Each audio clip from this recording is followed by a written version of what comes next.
அல்லாஹ் என்ன நினைக்கிறோம், நம்முடைய தொழுகையை பார்த்து அல்லாஹ் சந்தோஷமாயிடுவான். அப்போ அல்லாஹ்னா இபாதத்துக்கு அலையிறவனா?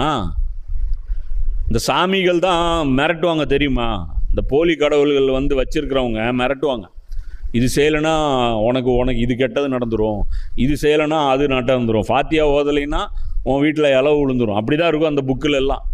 ஃபாத்தியா ஓதலைன்னா இலவு விழுந்துடும், கல்யாண வீடு இலவு வீடாக மாறிடும், ஃபாத்தியா செய்கிறியா இல்லையா அப்படின்னு. அந்த மாதிரி தான் அல்லாஹ் மிரட்டுறியா?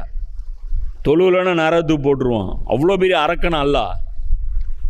நீ ஒரு 4 சஜ்தா பண்ணுறது தான் அல்லாஹ்வுக்கு அவ்வளோ பிடிச்சி போயிடுதா? வெறும் தொழுதுட்டு வந்து நில்லுங்க, மறுமையில் தெரியும். அல்லாஹ் இறக்குன தீனை பற்றி உங்களுக்கு விசாரிக்கும் போது தெரியும். நினச்சிட்டு இருக்கிறோம் சாதாரணமாக கபரில் போயிட்டு மண் தீனுக்கா அப்படின்னு, உன் தீன் எது அப்படின்னு சொல்லி கேட்கும்போது நெஞ்சை நிமித்திட்டு சொல்லி எளிதாக சொல்லிட முடியுமா பதில்? அது வாழ்க்கை பூரா உங்களுடைய தீன் என்னவா இருந்திருக்கு? காசு சேர்த்துறது. உங்களுடைய தீன் என்ன? வாழ்க்கை பூரா காசு சேர்த்துறது தீனை வச்சுருக்கீங்க.